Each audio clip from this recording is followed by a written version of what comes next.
We'd like to welcome everyone to our continuing Southbury Economic Development COVID-19 webinar series. After a brief reprieve of a month, we're back with a new topic and new guests. Today's program, if you're just joining us, is Education, Technology, and COVID-19. And I'm very happy to welcome my guests today to join me in this topic. As you see them there on the screen, I will just tell you a little bit about them. We have Richard Portalance joining us. He's the founder and CEO of CareerPath, an enterprise SaaS platform designed to help schools, workforce agencies, and businesses engage students and job seekers with customized career paths to discover local job opportunities. Richard grew up the son of a local businessman and learned firsthand from a young age about grit and perseverance and what it takes to succeed, all the ingredients you need to be an entrepreneur, right? After graduating from Western Connecticut State University, Richard began his career as a packaging designer and art director before evolving into a well-respected creative director and innovator. He's split his time between agency work, leading digital development, advertising, and branding engagements for clients such as Nikon, American Express, and Johnson & Johnson, and educational technology, where he has been able to combine his passions for helping young people succeed with emergent technologies. We're glad to have him here, Richard Portalance.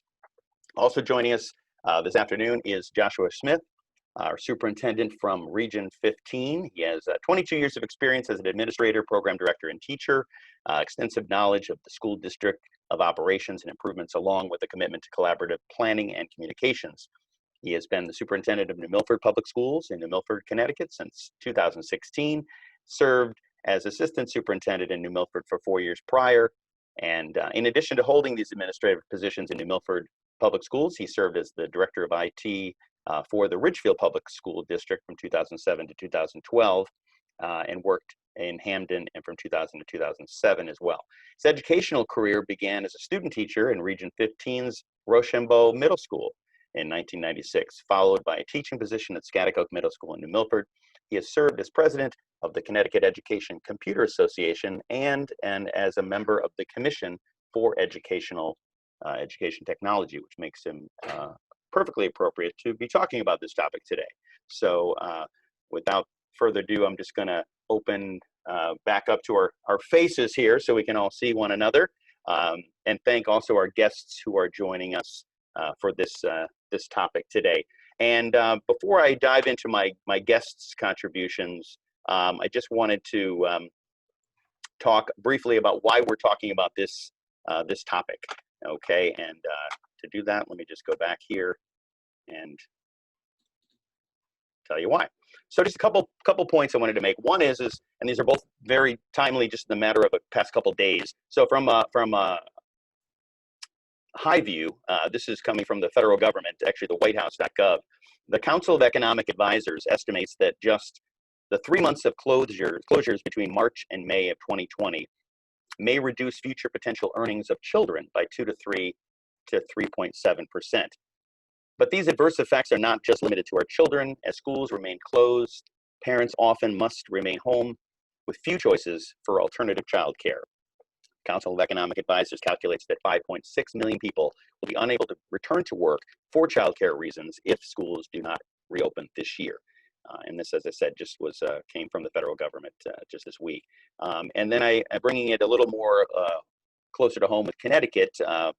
Most recently, Governor Lamont, speaking on the topic of reopening schools, said every district has a slightly different way that they want to be doing this. Some school districts may start the school year with a hybrid plan, allowing half of their students to return to an in-person learning while the other half learn remotely.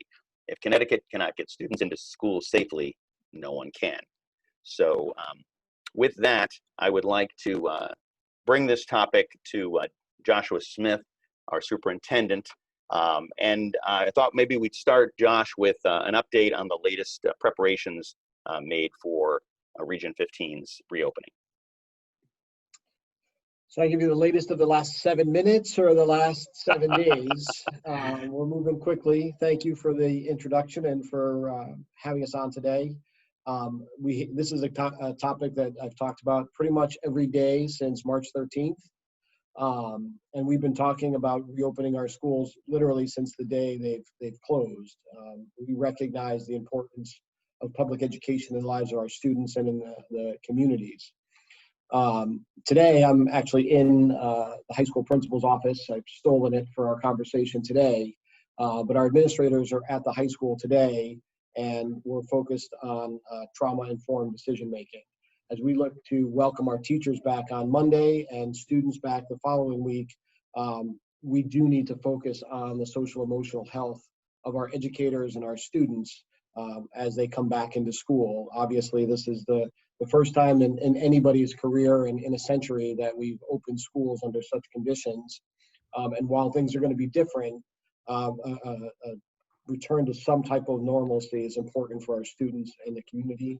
I think we learned a lot of lessons from last spring, and one of them is that students learn better when they're in school, and that is what we're driving to do. I think the governor's message is important, that Connecticut is in a very different place than a lot of other states, and we wouldn't be having this conversation at all if we were in another place. I think Connecticut has the 4th lowest infection rate in the country. We monitor that every single day.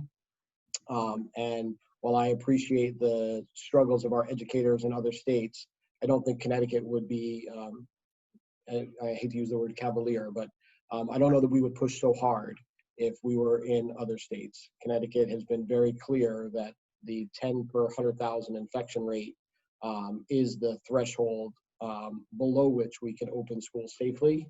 And there are very few states in the country that have been below that threshold for as long as Connecticut has. And currently we're at about 2 or less, depending on your county. And we monitor that every single day. Well, you mentioned the threshold, Josh, and obviously that's not specific to to the school opening. For one, it's not actually opened yet. But I think one of the things that I'm noticing, and we can't help but hear the news with for example, Notre Dame and some of these large collegiate universities that are closing within a week of opening. Now, those are massive places, of course, and it's a whole different animal when you're dealing with adults. But that said, is there a threshold, as you're talking about thresholds, where if you were to have an outbreak in the school system, and have they put a number or a percentage on where, if it got past this number, this amount, this percentage, different plans would have to be put into place?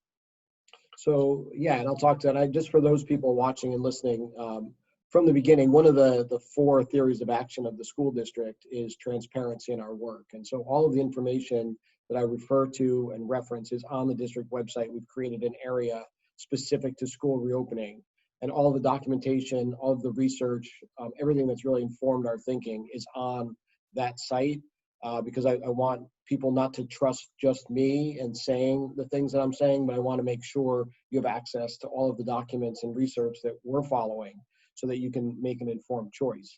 The State Department and the state epidemiologist did create kind of a decision metrics, where 0 to 10 cases per 100,000 is deemed safe for full school reopening.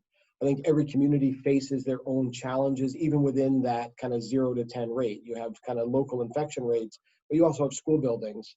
We're fortunate in Region 15 that the commitment that this community makes to education has afforded very manageable class sizes and very school buildings that are in good condition. And so that is a burden that some other school districts face to a greater extent than we do. And then when you get beyond the 10 to 25 cases per 100,000, that's the state's threshold to operate in a hybrid, that the community infection rate has reached a level where we need to reduce the number of students in our schools. And then more than 25 per 100,000 is what the state epidemiologists and public health directors have said, that's when we should switch to remote. And when you lay that standard across the nation, and the links are on the website if you want to look at other states and where they're at, many states that are opening right now are above the 25 per 100,000 threshold, where we would be closed. So we wouldn't even be open in a hybrid at all, and other states have opened in full. And so when you look at why this is a Connecticut and a Region 15 conversation versus a national one. I think you have to look at local health data. You have to look at infection rates. I have no degrees in pandemic infection disease medicine, but I feel like I've participated in at least a master's level course or two since March. And so I think, we talk to health directors, we talk to medical advisors, we talk at both state and national level on a weekly basis. And so when we talk about reopening schools in Region 15, we talk about it based on Region 15 infection rates, New Haven County infection rates, Litchfield County, Fairfield County. And while we're informed by what happens in Notre Dame, and while we learn lessons from that, from Europe opened before us, again, conditions are different, but we've talked to South Korea, we've talked to Australia, we've talked to Germany. We ran a summer school program here this summer for 100 students in person. So we've looked at scales on both sides and taken lessons from that. Interesting. Well, that's great information that we'll put up the website at the end to direct people to. And it's interesting how we can compare, like you said, Connecticut to the other states and see how to inform the decision making. One of the things that just popped in my head with regards to just this in-person model of learning, and not looking at the hybrid is knowing that obviously the weather is going to get inclement, but in this early days of returning, and forgive me if I'm putting you on the spot because I don't know, but has there been any look at or consideration of any outside learning?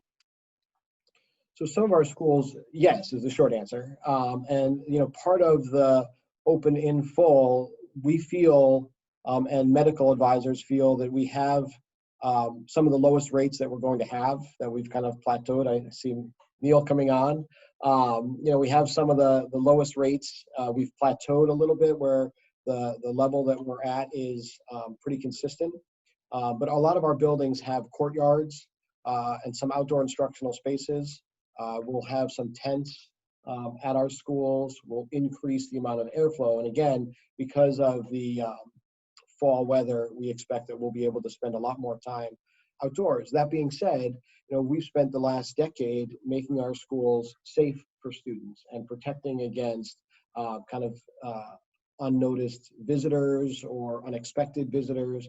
And so, while we look to adjust our school structures to the current challenge of a global pandemic, we're not going to forget the structures that we've already changed in response to other challenges school districts have faced. So finding that balance between outdoor spaces and security.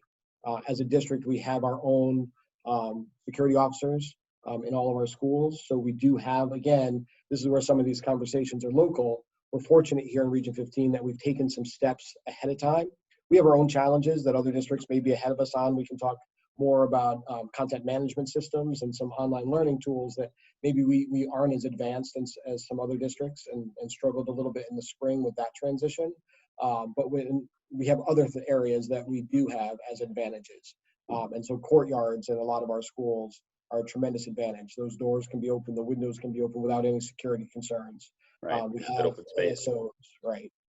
Yeah, I remember as a child in elementary school, I was I grew up at that age in San Diego, and I tell people, I'm like, yeah, there were no walls. Like when you left your classroom, you were outside, and the hallway was was a sidewalk outside, and it's so odd to even think about now, but that's the way the elementary schools were structured, and it could be very useful in a situation like what we're in right now. What are you saying? And I know you're communicating through multiple means, website, emails, etc. Sure, Zoom calls, even like this. What advice are you giving to parents in terms of preparing their own kids to return back to school? How to talk about it, things to just look at, whether it's putting an extra mask in their bag or washing their hands. So I'm a parent of 3. I have a college freshman, so he's actually transitioning to the college level. So that's a whole nother conversation. And then I have a middle and a high schooler. And so, I look at this not just as an educator, but also as a parent. And I think what we're saying to all parents is, first of all, this is a very personal conversation and a personal decision. There's all types of factors that every family has to face when you talk about returning to school. There's never a time where there's zero risk in going to school under any circumstances. And I think our job as a public school system, I say this to our teachers all the time, is a standard of care where we provide parents an assurance that we're going to return your child the same or better every single day. And we appreciate that you trust your children with us every day. That being said, we live in a world where there's inherent risk, and parents have to weigh their personal circumstances and the risk that the world that we live in comes. As a school district, I think we've reduced that risk to the greatest extent possible. We've taken a lot of measures in our schools, whether it's sanitizing, whether it's distancing, whether we've taken a very strong stance on masks. And I think that's where I say to parents is that what we've learned from public health directors and epidemiologists is that mask on mask contact, even with an infected person, is going to protect you the most. So we can't always stay distant, and that's why when you come into our schools, you have to wear a mask. And so many of our parents have already been acclimating students to the wearing of a mask. I'm in an office by myself right now. In our cafeteria today, our administrators are spaced 7 to 8 feet apart so that we can have conversations without masks on. We have spaces like that set up in our schools. At the same time, there are also spaces where we can't do that. And so I think wearing a mask is something that parents can acclimate. We're seeing that as a life skill. The more people we talk to, like, there's not going to be a time in the next 12 to 18 months where we're going to be out of the woods. And so mask wearing is going to be part of our culture for the next at least year, maybe 3. And I can't say that the next global pandemic is going to take as long to get to the US as the last one. So I think the culture of mask wearing is something that we can reinforce in our children and make sure that, again, I have a son going on to college. Conversation is, is it socially acceptable to wear a mask on a college campus? I do think that we have a lot of ability to influence how children see each other and kind of how we define normal. And so kind of acclimating children to wearing a mask and what a mask break means and how often and frequent, those are like mindset shifts that I think parents can most help their students with. It's really about protecting each other. Yeah, I know there's obviously a lot of anxiety out there, and the emotional preparation is as much a part of this as the physical and the attributes, like you said, like the mask and cleanliness, etc. Just preparing them, both the parents, but also the parents and their students for to overcome fear that they might have, and not to sweep it under the rug or pretend it's not there, but just have open conversations, right, with each other. What is your apprehension? What are you concerned about? And just, talk openly about it. You mentioned lunch. That just triggered my thought of a lunchroom and how chaotic that can be and how jammed it could be. I remember when my kids were in younger years. They're both going in college now as well. And one of the things about, they say, "Oh, Dad, I've got lunch today. This year scheduled at 10:30." I was like, 10:30? Why would you have lunch at 10:30? You just barely ate breakfast. And they said, well, we have to space it out because there's only so much room in the lunchroom. You can't everybody, on top of each other. So it's all spaced out into these. So now I'm thinking, what happens now with lunch? Right? Do you start lunch like when they get there so that you can make the pockets of kids even smaller in the lunchroom? Is that how it gets handled?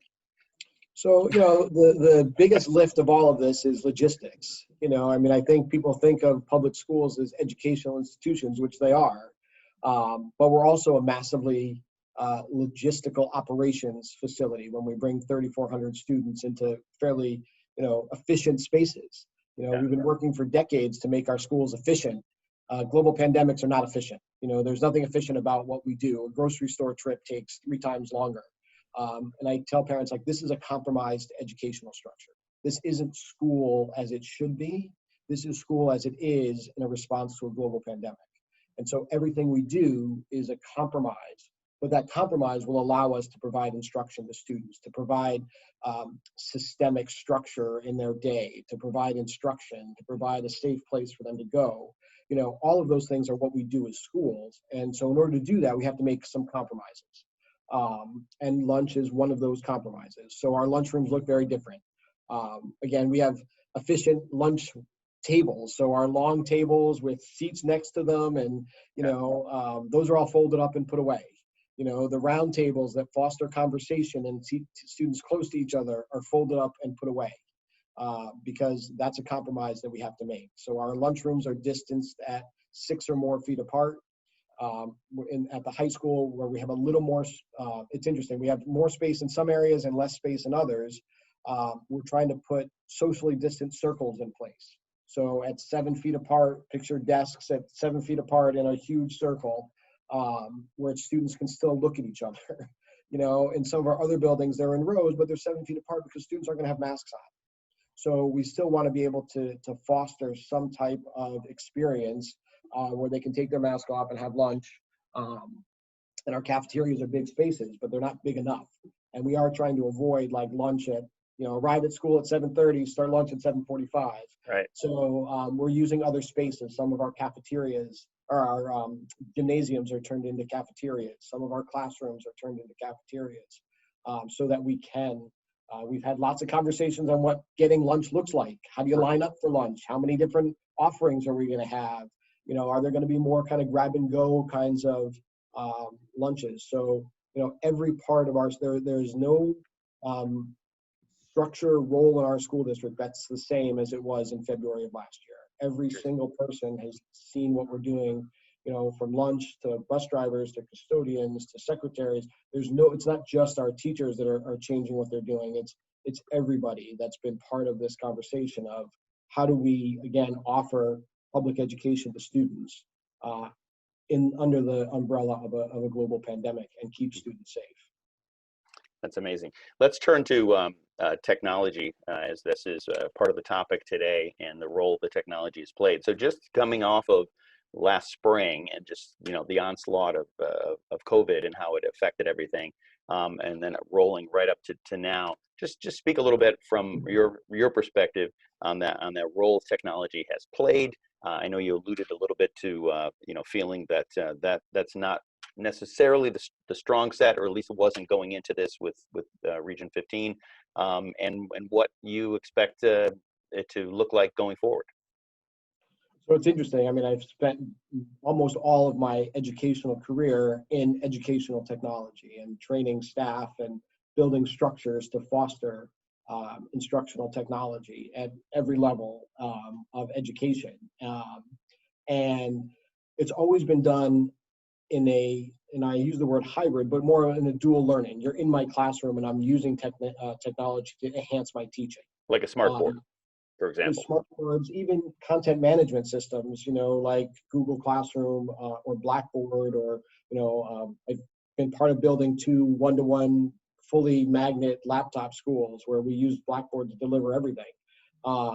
Even those were done in an environment where teachers were still physically in front of students. And so when we moved to that full remote version, we weren't equipped as public schools to do that. Even in how we use our content management systems, teachers had a ton of autonomy because every teacher was working with their students.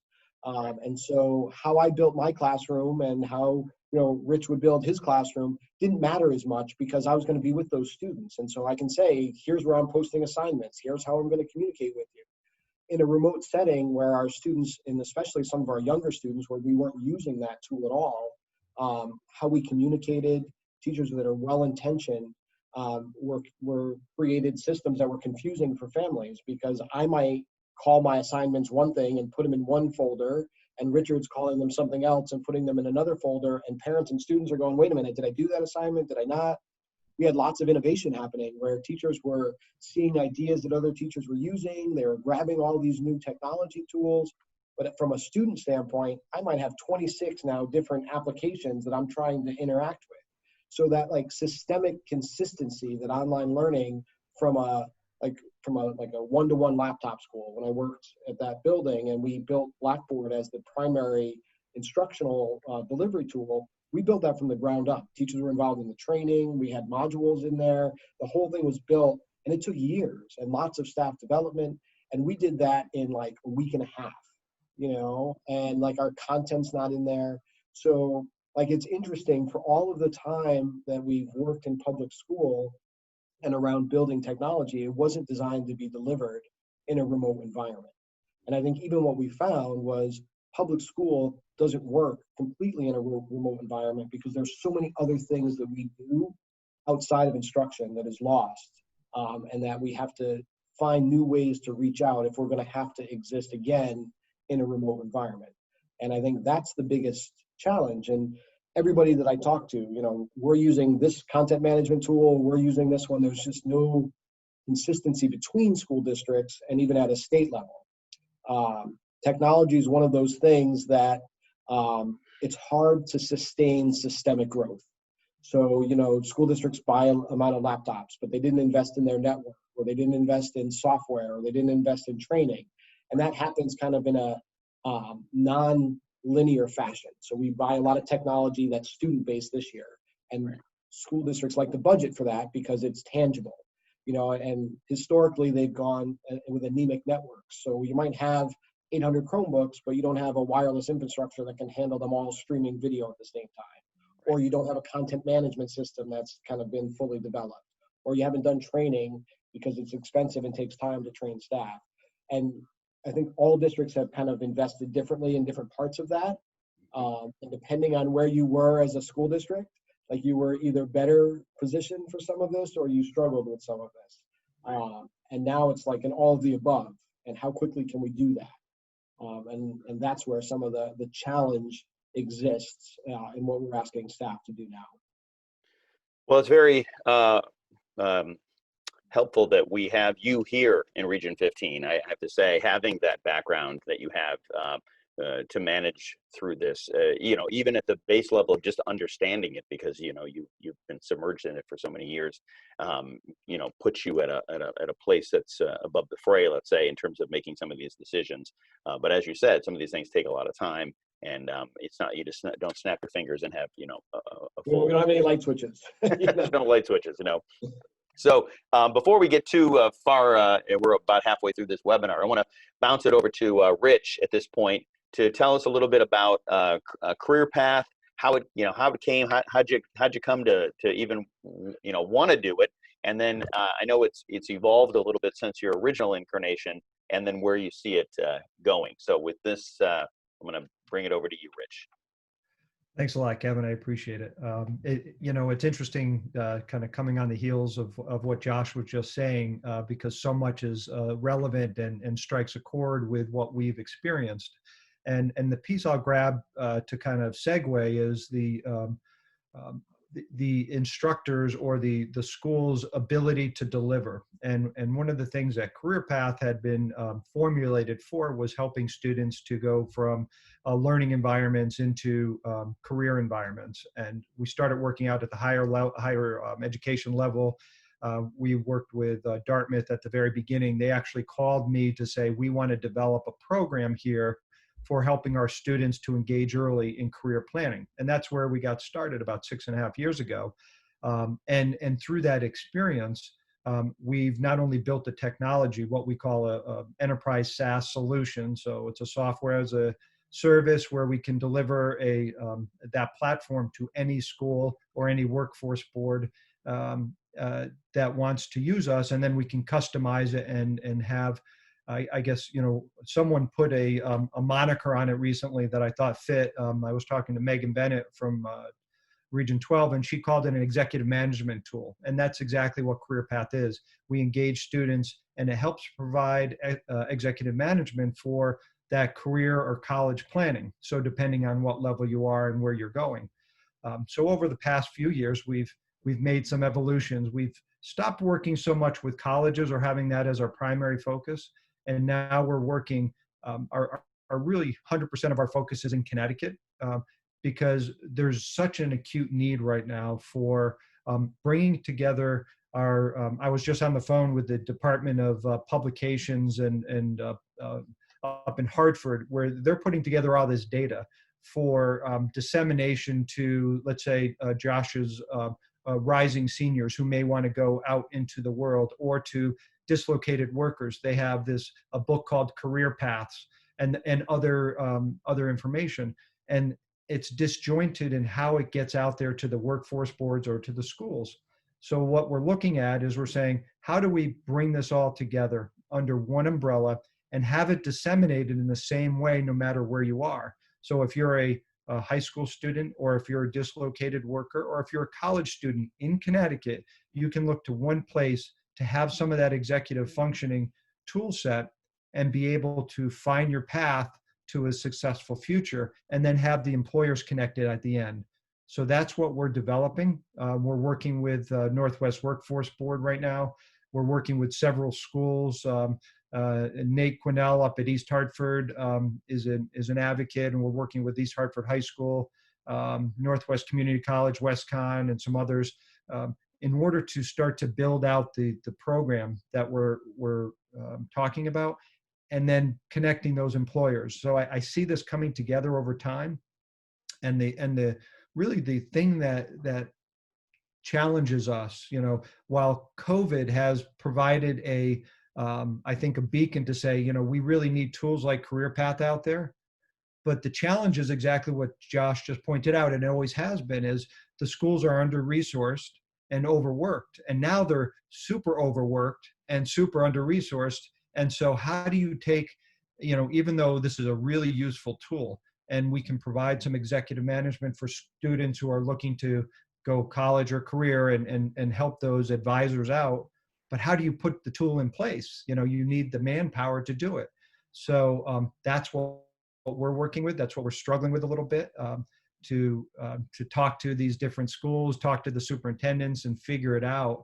And then also offer something that's to the schools, no cost. That's one of my goals. Now that takes some creative thinking from an entrepreneurship standpoint. We're not a nonprofit. We want to be able to survive and make money, but we also know that the schools can't afford to layer in other technology and other costs. So those are our challenges, but we've been facing them for 6.5 years, and we're still here. So right, and as nobody knows, because we haven't talked about it, my involvement with Career Path and with Rich and the team has been on the employer's side predominantly, as I continue in the job I'm in now, and jobs I've had previous, have a lot of interactivity with the corporations, to say, there's a need on that end to fill the void of the talent that they need, and how to connect with those colleges, and how to connect on those work programs and those training programs and the workforce development side, and see what's a good fit, and what are the steps that they need to be qualified to get that job, and so it opened up a whole sort of another possibility of interactivity.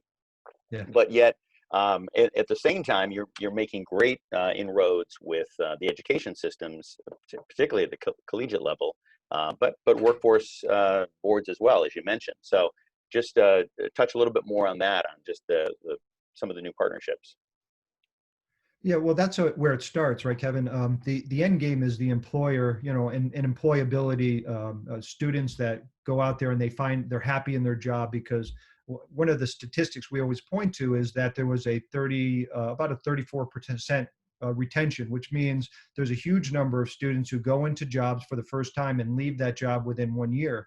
And the cost to employers nationally is like $54 billion a year, because of the turnover and re-recruiting and retraining and all that. So how do we reduce that number? How do we make happier employers? And I think there's 3 answers there.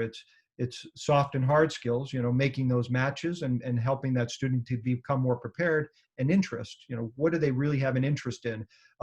There's a lot of discussion around, should I go to college or not go to college? The cost is a factor, and then the interest. If I don't have the interest, but I go to college and I go two years into it and I'm $60,000 in debt, was that a worthwhile pursuit? Or should I have gone and done a gap year, or gone into the career function for a little while, learned about manufacturing or healthcare or something else, and then gone to college? So we're trying to match up those interests for the students early on, help them achieve the skills they need to be employable, and then match them with the right employers that have the desire to hire them. So that continuum requires you to start at sophomore year in high school. You can't do it at the very end. The problem is, most often educational technology solutions or employment solutions come in a vertical way at the time of what they call need. So here's an Indeed that drops in and say, here's a job that you might want. Well,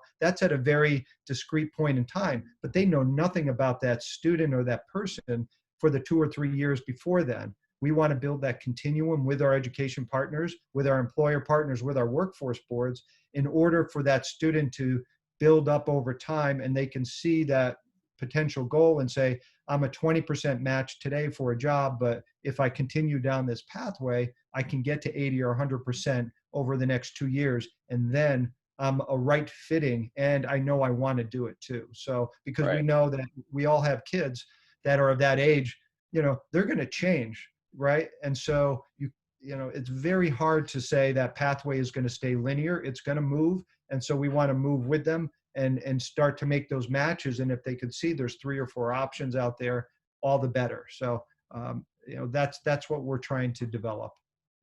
Yeah, and I think it also serves well for the vocational pursuits, those that are not necessarily college bound. And we're hearing this more and more. There's been for 30, I don't know how many years, Josh probably knows better than I, the focus and the track of everything has been, college bound. And as we're finding now with the exorbitant costs out of the, crazy costs of college, that people are starting to look a little harder at other choices, like maybe I should, go into some of these vocational trades. And there's and I worked a lot with those advanced manufacturing companies who were really struggling to find those qualified candidates. And they had wished that more kids knew early on, middle school really even is really where those conversations start, that they knew that these options were available to them. And if they knew that and could get on that track, maybe, when they came out of secondary, they go into some training program, but then they're into a really, high paying job. And there's over 15 to 16,000 available advanced manufacturing jobs in the state of Connecticut alone that are unfilled. So, we tout that we have the talent in Connecticut, and we do, but we could have even more if people knew that those were choices for them. And so the integration of a technology like Career Path, at an earlier juncture just seemed to make a lot of sense. Right. And we have certain programs that are in place. Eastern Workforce Board is working with Electric Boat, and they're doing a lot of stuff there. Capital Workforce Board is doing things, Western, and then New Haven. They're all doing their things, but there's still some disconnect. They have some underlying technologies that are similar, but I think that what we're creating should be a similar thing too. It should be something that's universal and also connected to those high schools, so those students know. You have some really great people who are willing to help you out at the workforce boards. It's a great utility that's available in the state, but how do you connect those students better to that resource, right? Because again, Josh's team of advisors is only limited. How many advisors do you have at the high school level, Josh? Is it 6 or 5? Like guidance counselors you're looking at, or guidance counselors. I think we have 6 off the top of my head. I hope I didn't leave anybody out there, but it's typical, right? Yeah. And I 2 at each middle school. I mean, they are finite. I would say that 2 years ago we created 4 theories of action as a school district, and these are theories of action are what guide our thinking, and we align with every decision we make.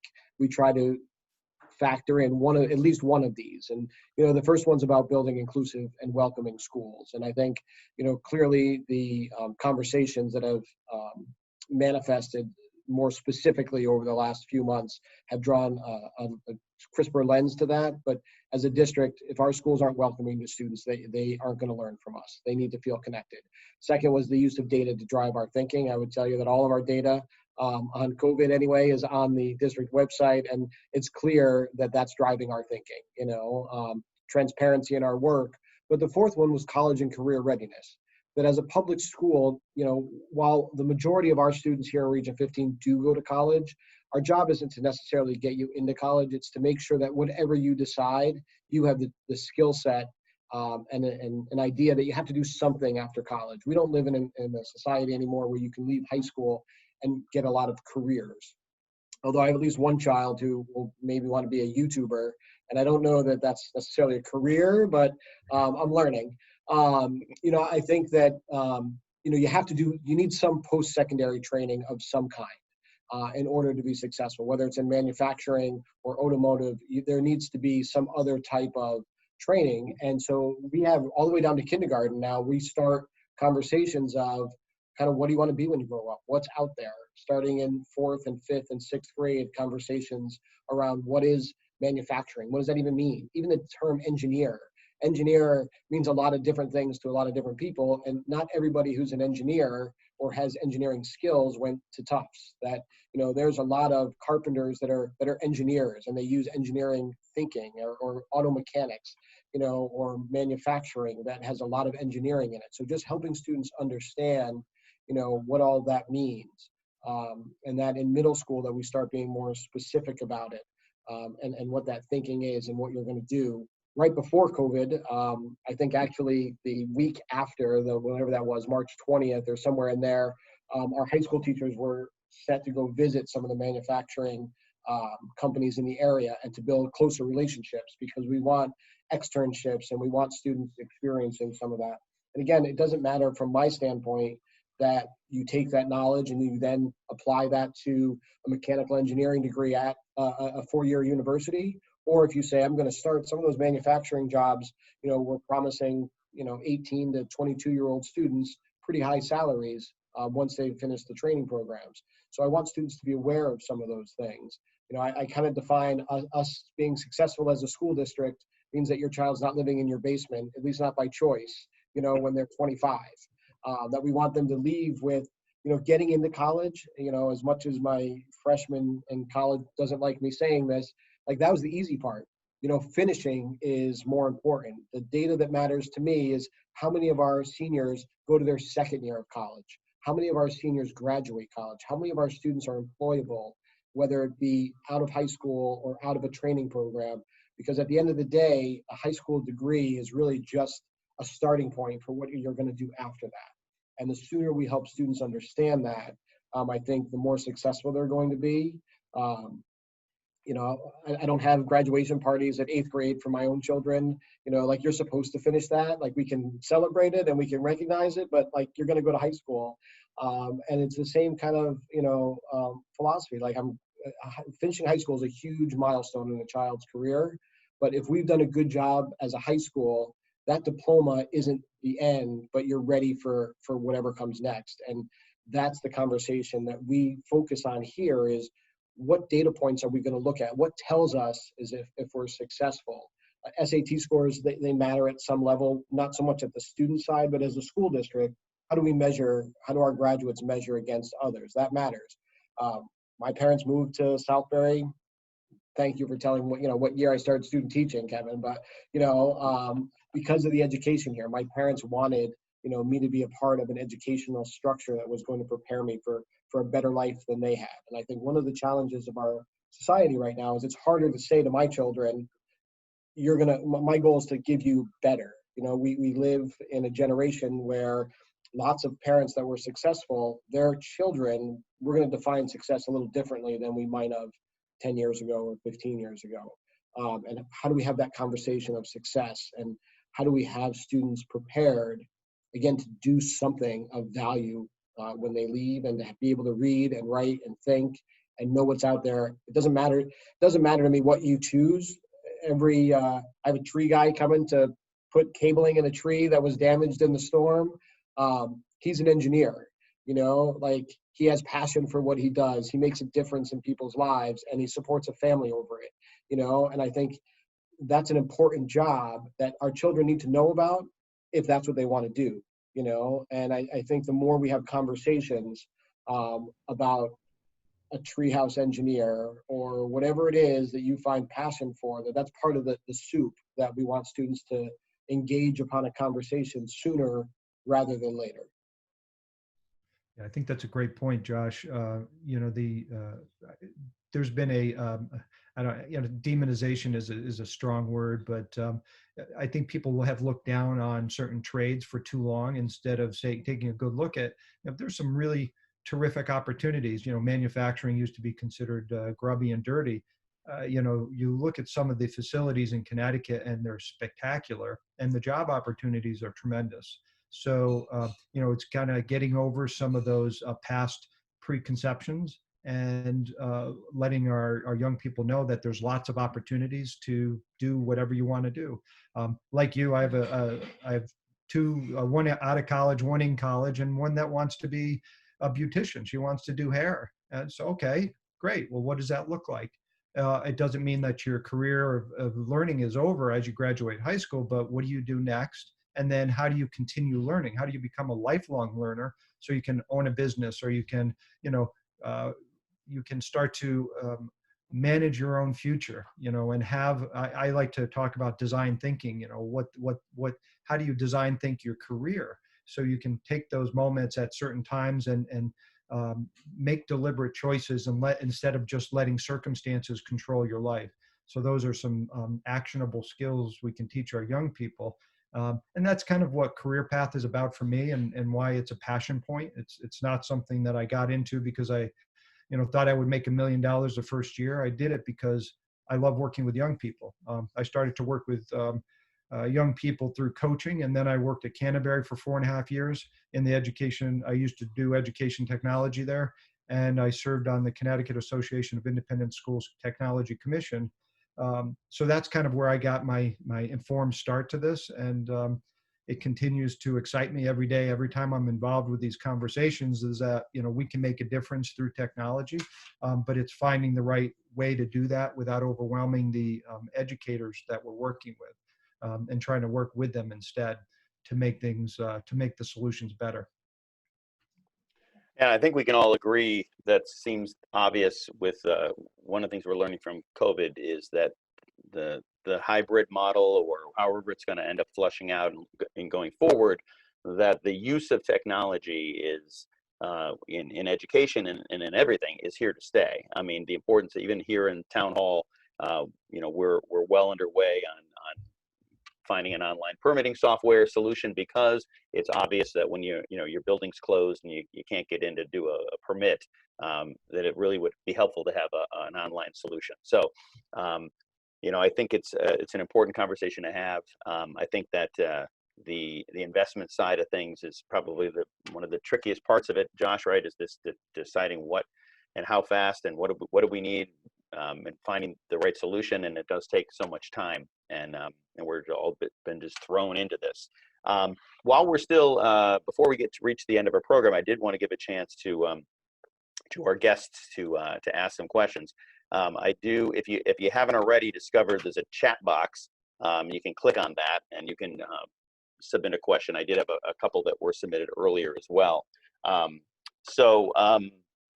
One that just came in from Ed is, historically, Region 15 was the backbone of economic growth in Southbury.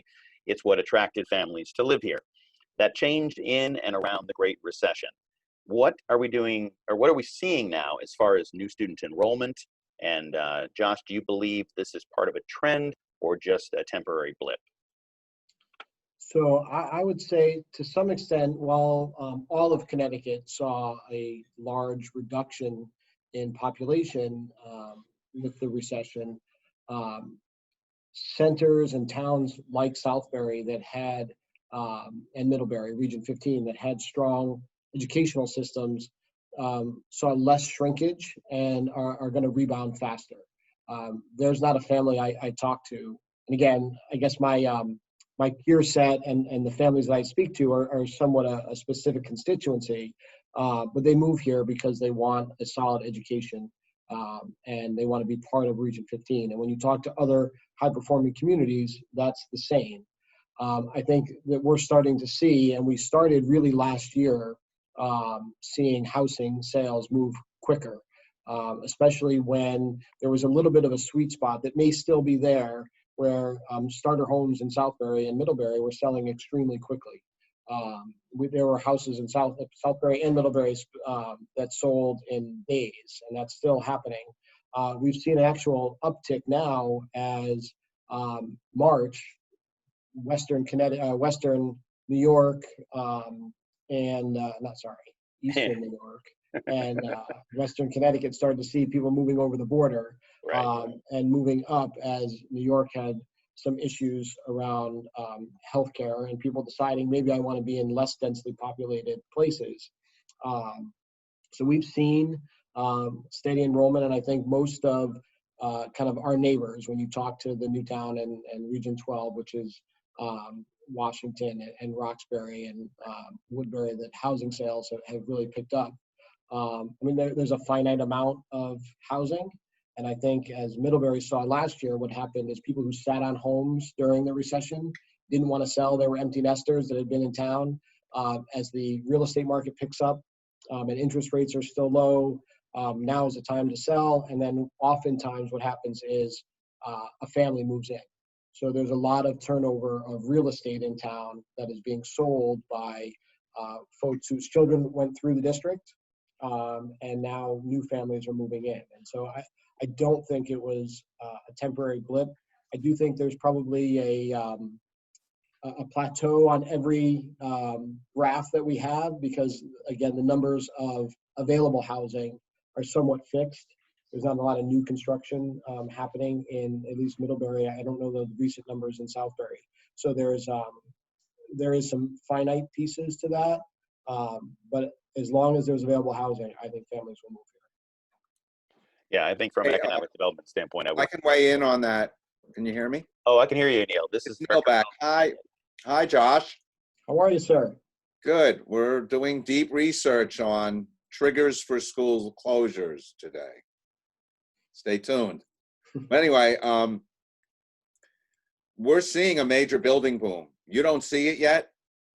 I'm telling you, Kevin, it's coming in through us, and almost all the housing in Southbury that would involve the school system is on septic systems. We see everything. And we're seeing vacant lots that have been dormant for 10 and 15 years in subdivisions going like hotcakes. That's new houses, along with the turnover that we don't really measure. That would be more anecdotal than house sales, the turnover that Josh. So we're seeing, and then we're seeing that in Woodbury, we're seeing that in Southbury.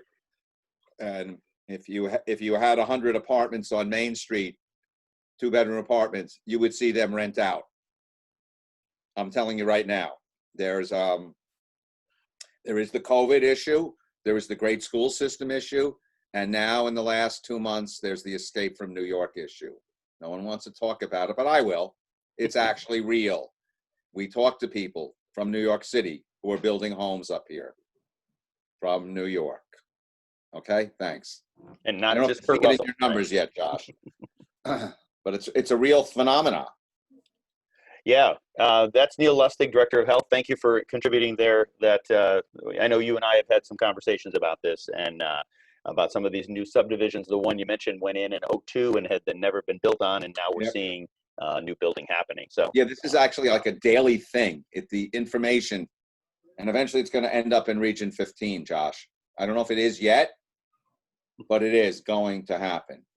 Yeah, I mean, we are seeing, we went through 2 years ago, there was a massive influx in Middlebury. We were registering students every day. We are still registering. It's not as fast and furious, I think, a little bit, because people aren't moving right now, or they're slower right now. But we do see kind of a slow increase in our enrollment, and every superintendent in the area that I talk to is seeing that kind of same, a similar influx. Yeah, I know Region 14 is seeing a 36 student increase over a year ago.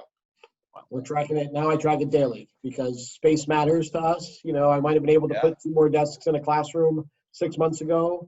Now we're very fixed on the number of students we're going to put in a classroom, and so we have to pay very close attention to how that works. Thank you. I like to end these webinars, if I can, on an up note. So I'm going to start with Rich. Just what do you see, if you do see, a silver lining in any of this? I think that people are becoming aware of other ways in which to skin the cat, so to speak. So they're finding out that, you know, the things that Josh and I have worked on in terms of educational technology throughout our career, you know, they can be very, very helpful. And so we're finding new ways in which to implement. We're finding new partnerships as well. So I think that's great. I think we're going to cut away some of the undergrowth that has stopped us from connecting and joining some of these platforms together so that we all have some commonality. So I think at the end of this, we're going to be a more efficient and well-informed state from an educational technology standpoint and from a careers standpoint. So there's the upside. All right. Josh, how about you? Did you see a silver lining in all of this COVID-19? I don't know that mine's that much different than Rich's. I think that, we all live in a state with 169 or 205 school districts, depending on how you categorize them. But, where states like Florida have far fewer, and you have, and for the most part, historically, we've been very siloed.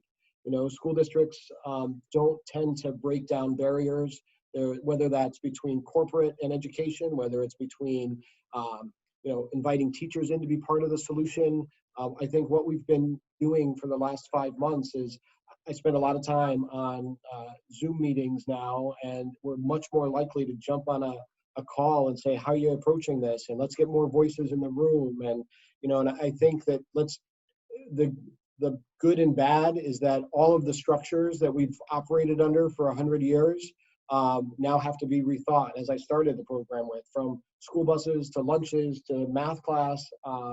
And I mean, I don't think any of us want to do it at the pace that we're doing it at. And we'd like some more time to vet some of the avenues, but I think people are really jumping in. Our teachers have been at the table, really open to let's try new things. Our parents have. And so, I mean, I think just trying to put people in a room and not be as shackled by kind of those institutional norms that have really slowed our ability to change quickly. Yeah, I think collaboration hasn't been enhanced. There's a more collaborative environment that we're living in right now, and like you said, a little more openness to change because we're forced to and rethink things, and that's a good thing. There'll be good things that are going to come out of this. Well, with that, we're at 1 o'clock. I want to thank my guests for joining us: Rich Portalance, Career Path; Joshua Smith, Region 15 Superintendent. I am going to share real quickly my contact screen here to show everyone some contact information for those who are joining us who may want to have a follow-up question for Josh or Rich or myself. There's email addresses, and hopefully I got the URLs right for websites. Josh, is that correct? Is it region15.org? Yes, sir. Yeah, so that'll get everyone to those all that transparent information you spoke of at the top of the webinar, correct? Yes, sir. Okay, so feel free to reach out to folks that joined us today. They're happy to take your inquiries or your follow-up, like I said, follow-up questions that we didn't get to. But with that, I just want to say thanks to everybody, and we'll get through this, and good luck with the opening, Josh. And we're praying for a safe opening in a week or so. Thank you, Kevin. Thank you. Thanks, everybody. Take care. Thanks, Kevin. Thanks, Josh.